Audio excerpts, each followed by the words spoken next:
नमस्कार मित्रों, स्वागत है आपका इस यूट्यूब चैनल पे। यूपी के स्कूलों में पढ़ाई के घंटे घटेंगे। अब ये ऐसी खबर है जिसको सुनने के लिए सभी शिक्षक ज़रूर आतुर हो रहे होंगे। तो पहले पूरी खबर पढ़ेंगे, फिर बात करेंगे। तो नई राष्ट्रीय शिक्षा नीति के तहत स्कूलों में सप्ताह में मात्र 29 घंटे की ही पढ़ाई होगी। सोमवार से शुक्रवार तक 5 से साढ़े 5 घंटे व महीने के 2 शनिवार को 2 से ढाई घंटे की क्लास चलेगी। 2 शनिवार को अवकाश भी रहेगा। इसी प्रकार से आम विषयों की कक्षाओं की अधिकतम समय सीमा 45 से घटकर अब 35 मिनट किया जाएगा, जबकि प्रमुख विषयों में की कक्षा 50 मिनट तक चलेगी।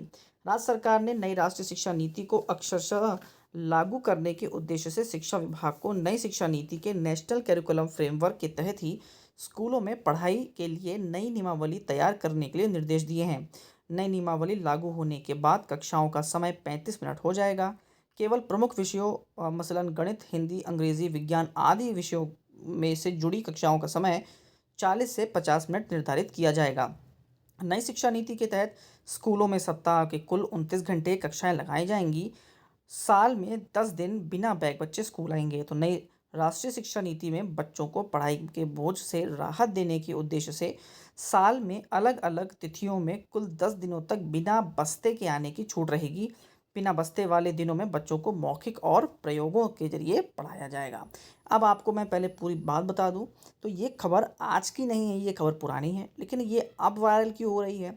देखिए, आपको पता है कि उत्तर प्रदेश बेसिक शिक्षा परिषद और जो शिक्षक हैं इनके बीच में विवादों का समय चल रहा है, जिसमें ऑनलाइन अटेंडेंस आने के बाद शिक्षकों का कहना ये है कि यदि अगर आप ऑनलाइन अटेंडेंस बाकी विभागों की तरह लगाना चाहते हैं, तो हमारी अब मांग ये है कि बाकी विभागों की तरह हमको सुविधाएं भी दी जाएं, प्लस जो वाकई में नीतियां बनी हैं उनके आधार पे ही फिर अब बाकी कार्य हों।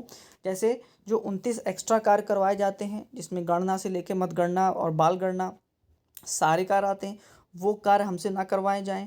और अगर नई शिक्षा राष्ट्रीय शिक्षा नीति लागू हो गई है तो उसके तहत जो 2 छुट्टियां शनिवार को बच्चों को मिलनी है या जो समय घटना है उस पर भी कार्य होने चाहिए।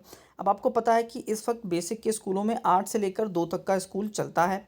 अब आपको अगर ये जानकारी ना हो तो एक जानकारी दे दी जाए कि जब कोविड से पहले जो ये समय था ये 8 से 1 का समय था। लेकिन कोविड के वक्त करीब साल भर का या 1.5 साल का समय ऐसा रहा जहाँ बिल्कुल भी विद्यालय नहीं खुले। तो जो शिक्षण कार्य था पिछड़ गया था, उसको देखते हुए जो समय था वो 8 से 1 की जगह 8 से 2 किया गया था, ताकि जो बच्चे पिछड़ रहे हैं उनको इसमें कुछ राहत देते हुए बच्चों की पढ़ाई पर इफेक्ट ना पड़े।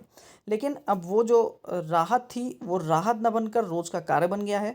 अब समय 8 से 2 का ही निर्धारित हो चुका है। तो जब अगर आप एडवांस होना चाहते हैं, बेसिक शिक्षा परिषद को एडवांस करना चाहते हैं, ऑनलाइन सारे काम कराना चाहते हैं, सारे रजिस्टर्स को ऑनलाइन करना चाहते हैं, तो फिर आपकी नीतियाँ भी अपडेट होनी चाहिए।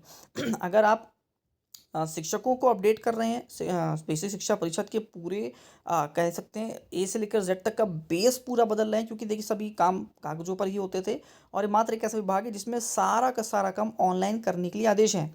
तो फिर आप अपनों को भी अपडेट करिए, राष्ट्रीय शिक्षा नीति के तहत पढ़वाइए, समय जो है उसमें परिवर्तन करिए और जो सुविधाएं हैं वो बाकियों की तरह सुविधाएं दी जाएं।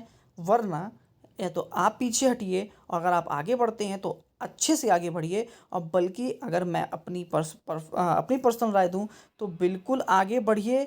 बेसिक को बहुत ऊंचाइयों तक ले जाइए। सब नए जितने भी आपको अपडेट लाने अपडेट लाइए, लेकिन अपडेट सिर्फ कामों में ना हो, शिक्षकों के हित के जो अपडेट हैं उनमें भी आप अपडेट हो जाइए, ताकि दोनों टायर साथ में चल सकें। केवल एक टायर धक्का लगाएगा तो दूसरा टायर नहीं चल पाएगा। इस पर सरकार को ध्यान देना चाहिए। लास्ट तक वीडियो देखिए, उसके लिए बहुत बहुत धन्यवाद। आपका दिन शुभ हो।